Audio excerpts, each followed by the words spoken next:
Ibihe byiza kuri dukurikiye nimba nawe ukunda kugira isereri ukazungera buri mu gitondo igihe ubyutse, umva iyi video kugeza irangiye. Birashoboka ko waba ufite indwara ikomeye cyane utayizi, utarisuzumisha, kandi hari igihe wenda bishobora kuzakubaho ukazungera bikaba byarangira ubuzima bwawe burangiriye aho ngaho. So iyi ngiyi video rero birumvikana ko isa nkaho ari video iteye ubwoba, ariko nta giteye ubwoba. Icy'ingenzi ni uko wumva amakuru arimo, ukaba wajya kwisuzumisha bakakuvura hakiri kare nimba ukunze guhura n'icyo kibazo. Reka rero turebere hamwe impamvu zishobora gutuma umuntu agira isereri mu gitondo akibyuka, turebe n'icyo wakora bitewe n'impamvu turaza kuvuga aha ngaha. Impamvu ya mbere rero ishobora gutuma umuntu agira isereri ni icyo bita hypotension orthostatique.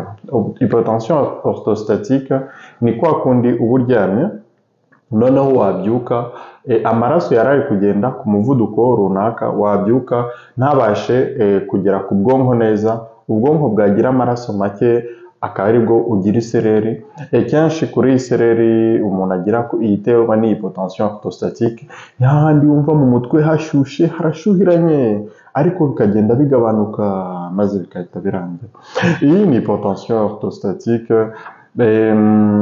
Kuri hypotension orthostatique rero nimba ukunze kugira ibibazo bene iyi sereri, icyo wajya ukora gusa ni uko igihe ubyutse wajya wirinda guhita uhaguruka, ahubwo igihe ubyutse ubanza kwicara ku gitanda, ukicara nk'amasegonda 30. Wamara kwicara nk'amasegonda 30, byaba byiza waba ufite amazi iruhande wabitse iruhande ashyushye cyangwa y'akazuyazi, ukayanywa ukagotomeraho nka kabiri.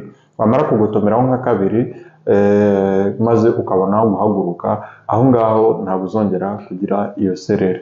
Binakomeje rero hari igihe wanywa n'ayo mazi ntibikunde, byasaba ko wongeramo akunyu gake, ukongeramo nko muri litiro y'amazi ukajya ushyiramo nk'ikiyiko kimwe cy'umunyu, noneho mu gitondo wajya kuyanywa, ukayanywa ashyushye cyangwa ari ay'akazuyazi arimo n'ako kunyu, bituma ibyo bibazo byo hypotension orthostatique, iyo sereri yawe ishira.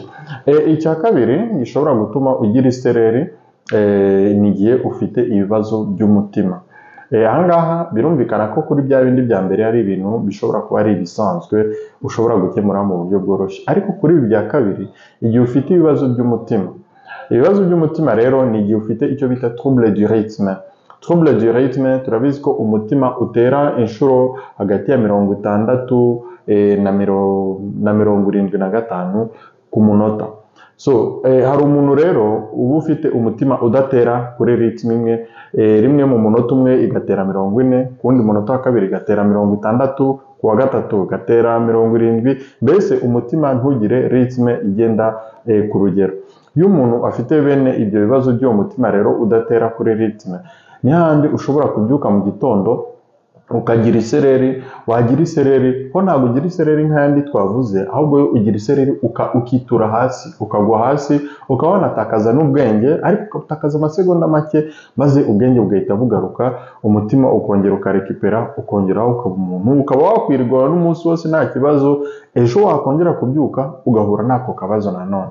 Ahangaha rero ho ntabwo ari ukuvuga ngo uzakora ibiki, ho ihutire kwa muganga bagukorera ibizamini, bagukorere bya ECG, bagukorere n'ibindi bizamini byose by'umutima, kugira barebe ikibazo umutima wawe ufite, barebe impamvu umutima utagira ritme iri régulier, ritme nziza, maze babashe kukuvura hakiri kare. Kuko bene abangaba niwe uhura n'ikibazo, ugasanga ari kugenda nta kibazo, noneho yagira ahantu ari kugenda cyangwa ari gukina umupira cyangwa ari muri sport cyangwa ari mu buzima busanzwe, akumva ari kuribwa, afashwe n'ikintu mu gatuza kimukubise nk'umusonga, maze akajya aho ngaho, ubuzima bugahita buhagarara, agahita apfa, bigahita birangira. So ibi ngibi rero niyo mpamvu ukwiye kubyitaho. Kubyuka mu gitondo ukagira isereri, bya bindi bya hypotension orthostatique ni ibisanzwe, ariko iyo hajeho ibintu byo gutakaza ubwenge, nubwo byaba ari segonda rimwe, ariko waguye hasi aho ngaho ihutire kwa muganga, ntabwo ari imikino. Ikindi cya gatatu gishobora gutuma umuntu agira isereri ni igihe umuntu ashobora kuba yaraye atariye, ukabyuka mu gitondo ufite isukari nkeya. Iyo waraye utariye cyangwa wariye ibiryo birimo isukari nkeya cyane, abantu bakunze kurya twa concombre, ukarya utuntu tworoshye cyane, kandi uzi ko ku manywa utariye ibiryo bihagije. Birumvikana ku manywa umuntu yakagombye kurya ibiryo bihagije, kubera ko ku manywa aribwo umubiri ukora umusemburo wa insuline mwinshi, uwo musemburo ugatuma umubiri ustoka energy, noneho nimugoroba ukarya bike kugira ya energy yabaye stoke yabitswe ku manywa na bya bindi winjije nimugoroba bigufashe muri rya joro ryose igihe uraba uryamye. Igihe rero uzi ko ku manywa utariye bihagije na nijoro nturye bihagije, ni handi mu gitondo ushobora kubyuka ufite isereri yenda kumera nka ya yindi ya hypotension orthostatique. Ibi ngibi rero akenshi isereri ya mu gitondo yitewe n'isukari nkeya iba iri kumwe no kumva ufite inzara ushonje. Iyo wumva rero ushonje ufite n'isereri, wagakwiye kurya umuneke, cyangwa waba udafite umuneke ugafata ikiyiko cy'ubuki ukakirya, ahangaha iyo sereri ihita ishira. Ikindi cya gatatu ni umuntu udafite amazi ahagije mu mubiri.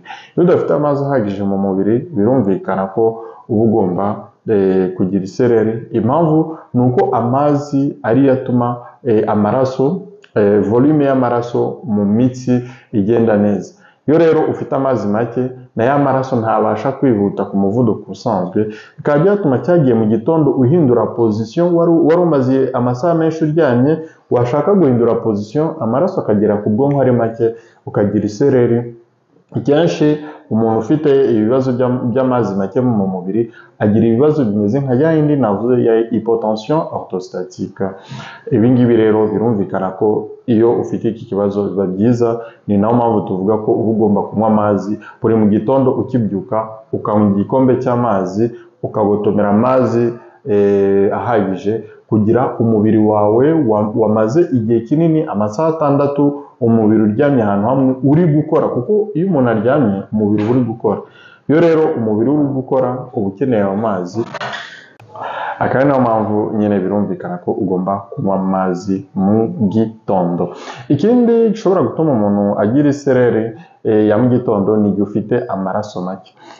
Abantu benshi usanga azi ko arya neza, ariko ugasanga mu byo arya ibiryo bidafite intungamubiri zamufasha kugira amaraso ahagije.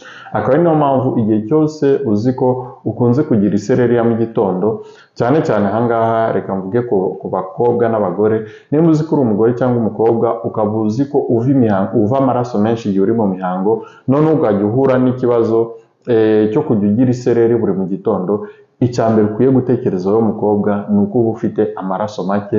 Ihutire kwa muganga bagupima amaraso yawe, basanga ari make bakaba baguha ibyagufasha amaraso yawe. Ariko nawe icyo ukwiye kumenya ni uko watangira kurya epinard, warya isombe, warya beterave, warya amashu, warya amapera, amababi y'amapera, soya. Ibi byose bibamo fer, ibinyabutabire bya fer byatuma amaraso yawe yongera kuba menshi. Ikindi gishobora gutuma umuntu agira isereri ya mu gitondo ni stress. Iyo ufite stress akenshi ubyuka ufite isereri, ariko ikikwereka ko bitewe na stress akenshi ni uko wumva hano mu bikanu uri kuribwa, ukumva utameze neza. Aho ngaho biba byatewe na stress, none ukumva n'umutwe uri kuzenguruka, mbese ukumva ufite akajagari mu mutwe. Kenshi kuri iyi stress biba bisaba mu gitondo mbere yo kubyuka banza ukurura umwuka,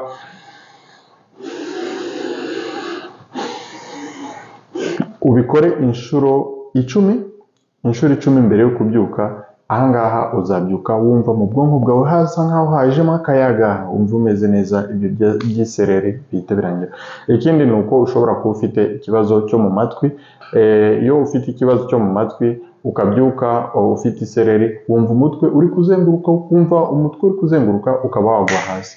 Iyo wumvishe rero umutwe uri kuzenguruka atari bya bindi byo kumva mu mutwe hasa nkaho hashyushye, menya ko ushobora kuba ufite ikibazo mu matwi. Ikindi ni uko ushobora kuba waraye nabi, waraye muri position mbi, ahangaha biba bisaba ko uhindura ukajya urara ku musego kugira bigende.